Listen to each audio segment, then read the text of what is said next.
The strategy wing at the Orvax Dominion Academy throbbed with anxious silence. Inside the exam chamber, delegates from a dozen interplanetary cultures filled the curved seating tiers. Commandant Razik, a Vorton veteran with a plated emerald husk and six-fingered hands folded across his armored chest, stood imposingly before them. His carapace shimmered under the pale blue glow of the biosynthetic ceiling. "Today's simulation will test your ability to improvise under crisis," he announced. His voice, rough as broken stone, cut through the room.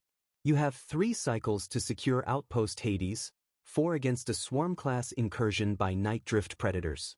No external aid. No retreat. No exceptions." At the furthest bench, Kira Elon, the only Terran in the hall, kept her head low.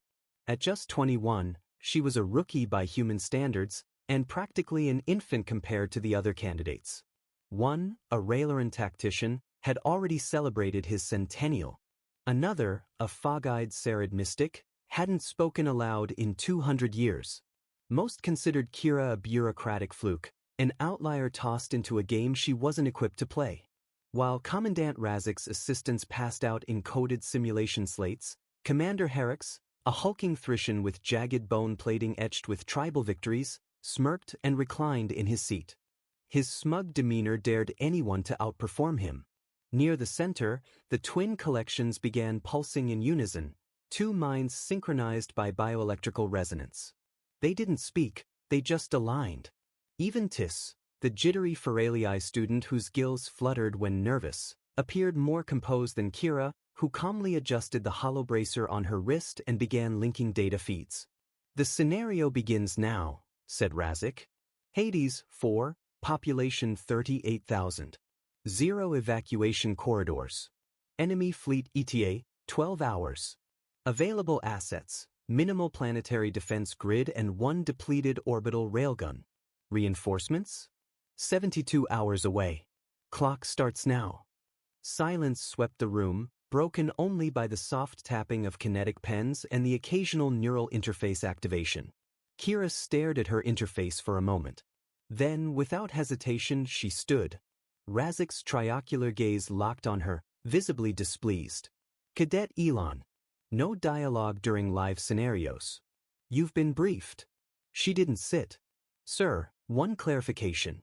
Do you want realism, or do you want the safe answer?" Her voice wasn't loud, but it cut through the air. All eyes turned. Expressions unreadable, alien, but unmistakably curious. "Clarify," said Razik slowly, his chitin twitching slightly. "If you're measuring based on who dies, then I'll give you the standard defense plan. Fortify the civilian sectors.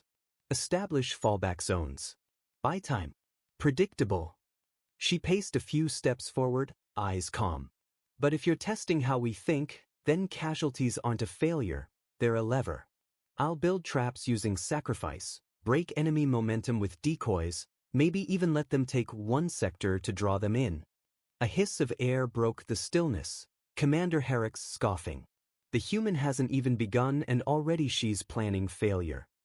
The collections exchanged a glance and flickered, amused. Tissa's gills fluttered again, but this time it looked like a grin. Kira didn't flinch. "Where I'm from, we have a phrase, plans break. Mindset doesn't. You want tactical brilliance? Let me show you chaos under control." Razik's shell darkened slightly, a Vorton sign of contemplation. "Continue, Cadet Elon. You have the room's attention. Use it wisely." And so she did. "The enemy's plan doesn't survive contact with us either," Kira Elon said flatly as she strode down the aisle. Her movements were sharp and deliberate, like she already knew where this moment was going.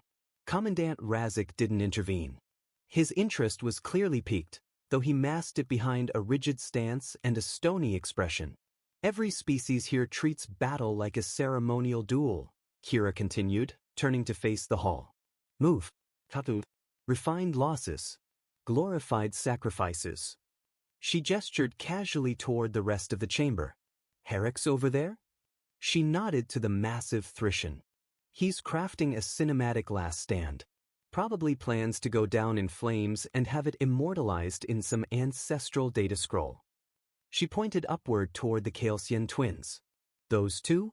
Running overlapping neural simulations and calculating every statistically perfect move for maximum resource-to-life ratio. Her eyes flicked toward the Sarid mystic, Vis, who hadn't spoken all term. And him? Looking for the kindest path. The pacifist's victory. Razik's voice cut through the quiet. And you, Cadet Elon? Kira smiled then. A different kind of smile, focused, cold, alive. I'm not here to survive, she said. Not here to preserve, to play hero, or to craft something beautiful for the Academy's archives. I'm here to win. Every last Nightdrift ship burned. Every last civilian breathing. No losses. Full victory. Nothing less. A harsh bark of laughter erupted from Herrick's. You dream louder than your species bleeds. Victory's deliberately impossible. That's the test. She shook her head. No, that's your test. Your people. Your rules. You all accept constraints like their divine law. You bend within the box they hand you. I'm not here to play inside your boundaries. Kira returned to her desk, the soft blue glow from her screen washing across her face. I'm here to break them. For the next 2 hours, silence wrapped the room. One by one, the others submitted their simulations and drifted out, some with puzzled glances back at her, others with thin-lipped respect. By the end, only Kira remained. Razik stepped forward, his plated shell shifting in color like turbulent clouds. Your solution? Kira placed her stylus down, her fingers stiff but steady. Civilians, 38,000. Deaths, 0. Enemy fleet, eliminated. Orbit defenses, restructured. Hades 4 has already been renamed. She paused. By the survivors. The commandant scanned her submission. His mandibles clicked, first slow, then faster, a sign of spiraling thought. This is absurd, he began, then hesitated. This is either a blueprint from a prodigy, or the ramblings of a tactically unstable mind. Kira calmly packed up her data slate. In human war history, sir, that's usually the same person. As she walked toward the exit, Razik called after her. One final question, Cadet. How did you know this trial valued innovation over damage mitigation? Kira paused at the threshold. Then she turned.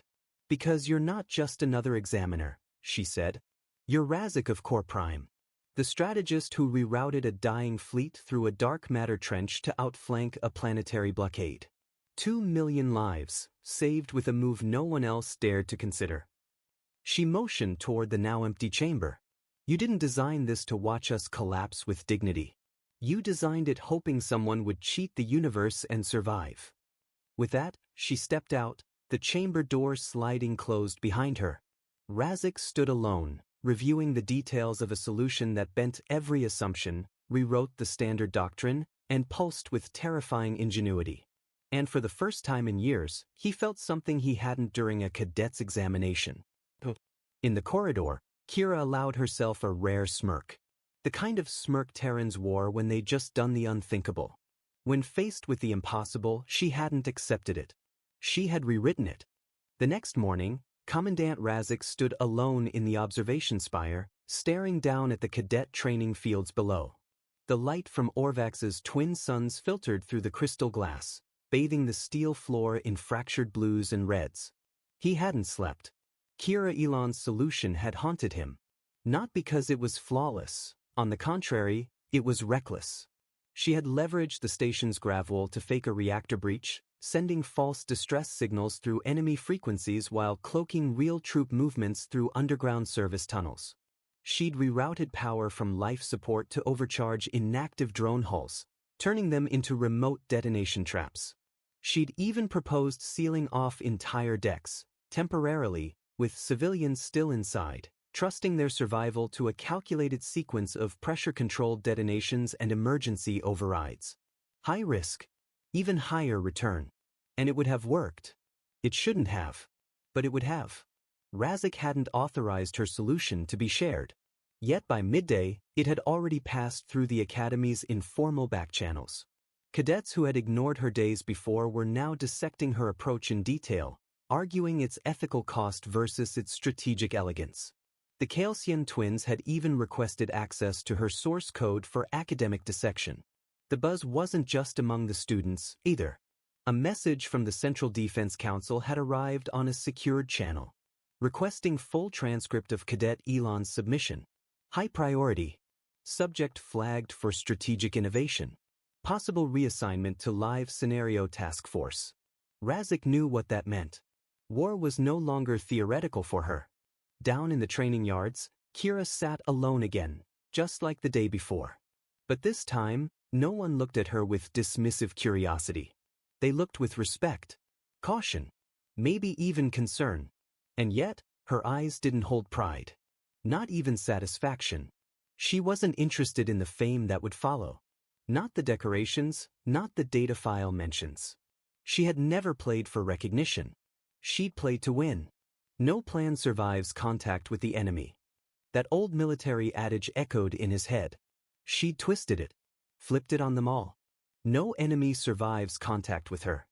He descended the lift to the training deck, boots clanking down the stairwell as he crossed the yard toward her. The cadets nearby moved aside instinctively. "Kira Elon," he said. She stood without hesitation. "Commandant." "I submitted your simulation to the council," he said plainly. "You've been reassigned. Effective immediately." She didn't blink. "To where?" Razik's mandibles twitched slightly, a rare sign of something close to approval. "Outpost Hades 4. Actual location this time. We lost contact with its long-range sensors 3 days ago." Kira tilted her head slightly, absorbing the weight of the moment. So the scenario wasn't fictional. It was prophetic. They stood in silence for a moment. "Sir," she said finally, "was this always the plan? Train us with ghosts of coming wars?" "No," Razik replied. "We trained you for the war we thought was coming. You're the one who showed us we were preparing for the wrong one." He handed her a transfer slate. "You leave within the hour. Your team's already waiting in orbit. Specialists from across the Dominion. And one odd request from the Sarid Mystic." His eyes glimmered. "He asked to serve under your command." Kira walked away without fanfare, eyes set on war. No medals, no salute, just purpose. Razik watched her go, knowing the rules had changed. She wasn't tradition. She was disruption. The kind of mind that rewrote wars, and won them.